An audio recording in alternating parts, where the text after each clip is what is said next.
Wala talagang imposible sa That's Panginoon. Manalig lang tayong lahat. At Amen. kapatid, kung ikaw ay nakararanas ngayon ng sakit, maliit man o malaki, God is a God of big things and God is a God of small things.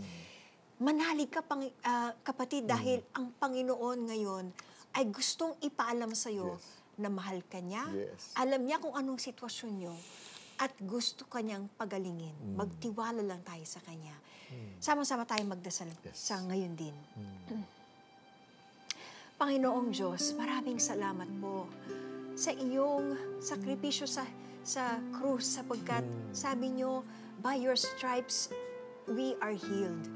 Panginoon, naniniwala po kami na kayo ay pareho noon, ngayon at bukas.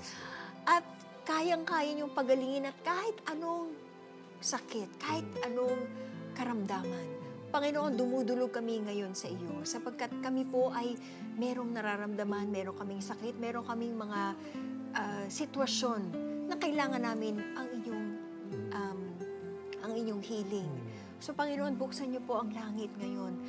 Dinggin ang aming dasal at hawakan kami ng inyong healing touch upang kami po ay gumaling. Panginoon, maraming salamat. Thank you, Lord Jesus. Ang Panginoon ngayon ay gustong pagilingin ang lahat ng mga merong cancer. At naniniwala ako na kung ikaw ay merong cancer, sinabi sa inyo ng doktor, meron kang cancer, bago man yan o matagal ka ng merong cancer, kapatid, gusto kang pagalingin ng Panginoon ngayon din.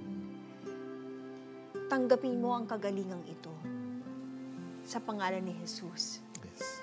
Merong cancer sa breast, merong cancer sa lungs, merong cancer sa utak, merong cancer sa dugo, merong cancer sa kidney, merong cancer sa pancreas, merong cancer pati sa thyroid. Kapatid, Panginoon, gusto kang pagalingin. Lahat ng klase ng cancer, gustong pagalingin ng Panginoon ngayon. Kapatid, kung ikaw ito, tanggapin mo ng buong puso at magtiwala ka.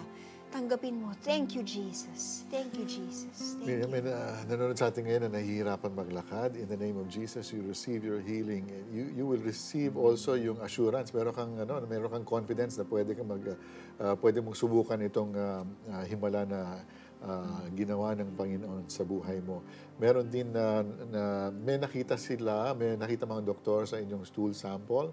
And you're really, really very much afraid ngayon sa naging resulta ng tests. But the Lord is going to move in your life. He's going to touch your body. He's going to bring you healing. May nagkakaproblema sa mata.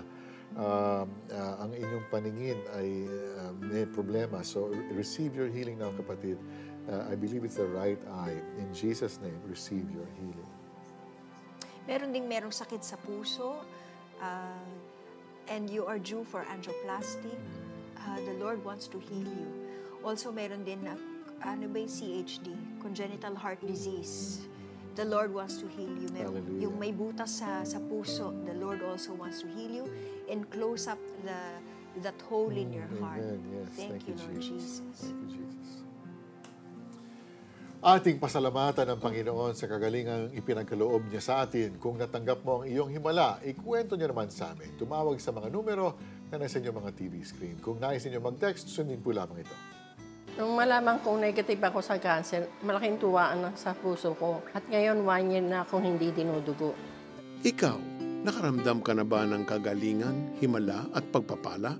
Balitaan niyo naman kami, kaibigan. Tawagan niyo kami sa 810-7717 o 810-7176 o mag-text sa aming smart number 0998-965-9579 o Globe 0917-406-5001 at Sun number 0932-665-7498. Or shout out that good news through our Facebook wall.